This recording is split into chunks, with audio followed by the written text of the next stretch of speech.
Good morning to all of you.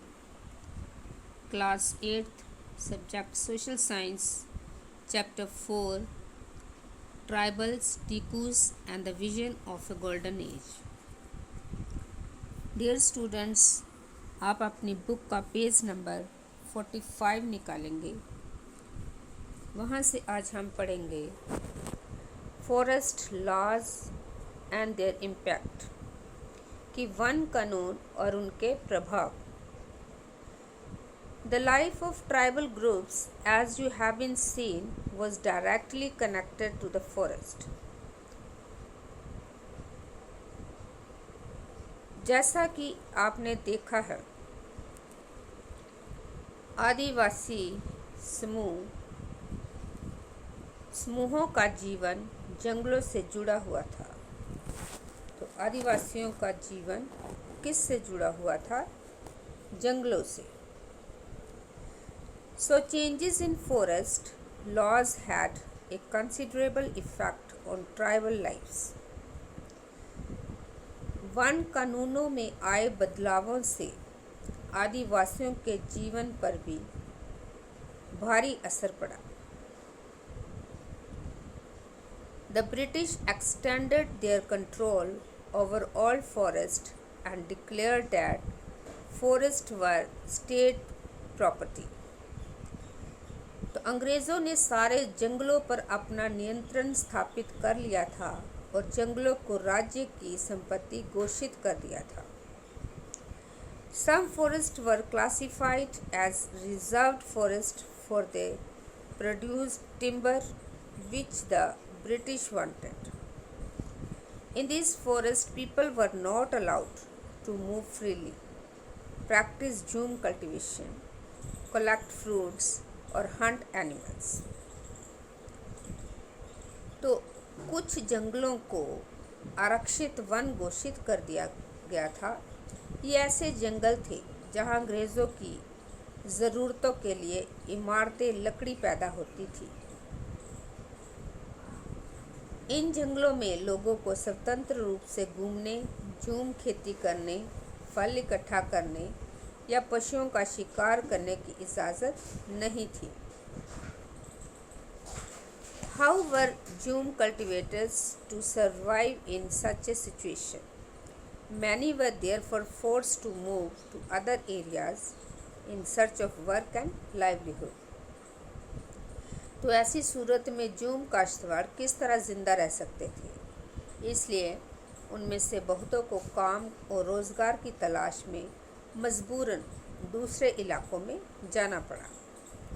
तो वो मजबूर होकर दूसरे इलाके में जाते हैं। But once the British stopped the tribal people from living inside forest, they faced a problem.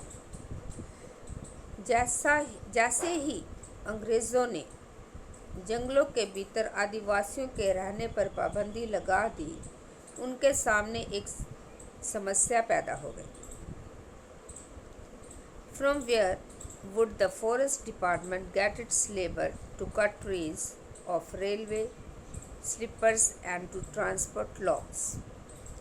तो समस्या ये थी कि रेलवे स्लीपर्स के लिए पेड़ काटने और लकड़ी को एक जगह से दूसरी जगह ले जाने के लिए मजदूरों का इंतज़ाम कहाँ से किया जाएगा?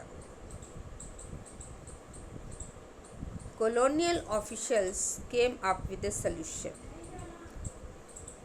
औपनिवेशिक अधिकारियों ने इसका भी एक हल ढूंढ निकाला। They decided that they would give jhum cultivators small patches of land in the forest and allow them to cultivate these on the conditions that those who lived in the villages would have to provide labor to the forest department and look after the forest. तो जैसा कि मैंने बताया कि औपनिवेशिक अधिकारियों ने इसका भी हल ढूंढ लिया था। उन्होंने तय किया कि जूम काश्तकारों को जंगल में ज़मीन के छोटे टुकड़े दिए जाएंगे और उन्हें वहां खेती करने की भी छूट होगी। बहिश्त गांव में रहने वालों को वन विभाग के लिए मजदूरी करनी होगी और जंगलों की देखभाल करनी होगी। So, in many regions, the forest department established forest villages to ensure a regular supply of cheap labors.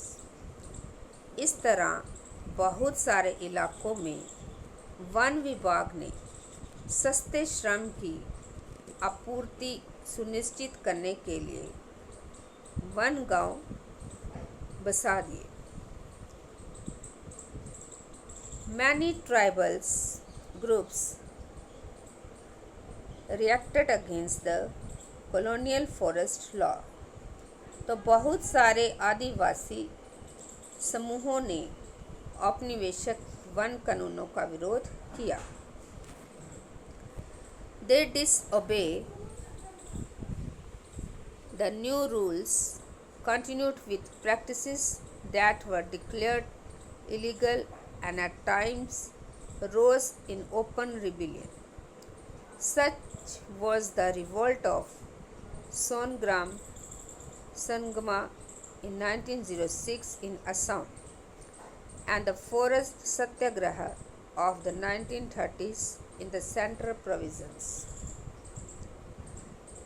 तो उन्होंने नए नियमों का पालन करने से इनकार कर दिया और उन्हीं तौर तरीके से चलते रहे जिन्हें सरकार गैर कानूनी घोषित कर चुकी है.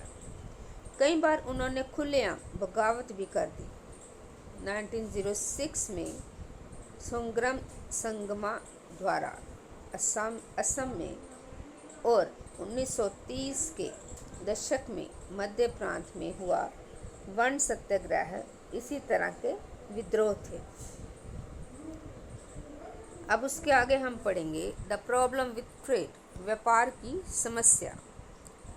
During the 19th century, tribal groups found that trades and money lenders were coming into the forest more often, wanting to buy forest produce, offering cash loans and asking them to work for wages. It took tribal groups sometimes to understand the consequences of what was happening. तो 19वीं सदी के दौरान जनजातीय समूहों ने पाया कि व्यापारी और महाजन जंगलों में जल्दी जल्दी आने लगे हैं. वे वन उपज खरीदने, नगद कर्जा देने और आदिवासियों को मजदूरी पर रखने के लिए आ रहे हैं. इन सारे बदलावों से क्या असर पड़ने वाला है ये समझने में आदिवासियों को कुछ समय लगा. Let us consider the case of the silk growers. In the 18th century, Indian silk was in demand in European markets. The fine quality of Indian silk was highly rapidly. As the market expanded, East Indian Company officials tried to encourage silk production to meet the growing demands. तो ये समझने के लिए आइए रेशम उत्पादनों की स्थिति को देखें. 18वीं सदी में भारतीय रेशम की यूरोपीय बाज़ारों में भारी मांग थी. भारतीय रेशम की अच्छी गुणवत्ता सबको आकर्षित करती थी और भारत का निर्यात तेज़ी से बढ़ रहा था. जैसे जैसे बाज़ार फैला, ईस्ट इंडिया कंपनी के अफसर इस मांग को पूरा करने के लिए रेशम उत्पादन पर जोर देने लगे. तो आगे हम पढ़ेंगे Hazaribagh in present day Jharkhand was an area where the Santhals reared cocoons. The trading dealing in silk sent in their agents who gave loans to the tribal people and collected the cocoons. तो वर्तमान झारखंड में स्थित हजारीबाग के आसपास रहने वाले संथाल रेशम के कीड़े पालते थे. रेशम के व्यापारी अपने एजेंटों को बेचकर आदिवासियों को कर्ज देते थे और उनके कृमि कोशों को इकट्ठा कर लेते थे. The growers were paid ₹3 to ₹4 for 1,000 cocoons. These were then exported to Burdwan or Gaya, where they were sold at 5 times the price. The middlemen, so called because they arrange deals between the exporters and silk growers, made huge profits. The silk growers earned very little. Understandably, many tribal groups saw the market and the traders as their main enemies. तो 1000 कृमि कोशों के लिए 3 या 4 रुपए मिलते थे। इसके बाद इन कृमि कोशों को बर्दवान या गया बेच दिया जाता था, जहां उन्हें 5 गुना कीमत पर बेचा जाता था। निर्यातकों और रेशम उत्पादन के बीच कड़ी को कीमत पर बेचा जाता था। निर्यातों और रेशम उत्पादकों के बीच कड़ी का काम करने वाले बिचौलियों को जमकर मुनाफा होता था। रेशम उत्पादकों को बहुत मामूली फ़ायदा मिलता था। स्वाभाविक है कि बहुत सारे आदिवासी समुदाय बाजार और व्यापारियों को अपना सबसे बड़ा दुश्मन मानने लगे थे। तो डियर स्टूडेंट्स, आज के लिए इतना ही है। आप इस चैप्टर को दोबारा से रीड करेंगे और डिफ़िकल्ट वर्ड्स को कॉपी पे लिख के याद करेंगे। Thank you and have a nice day.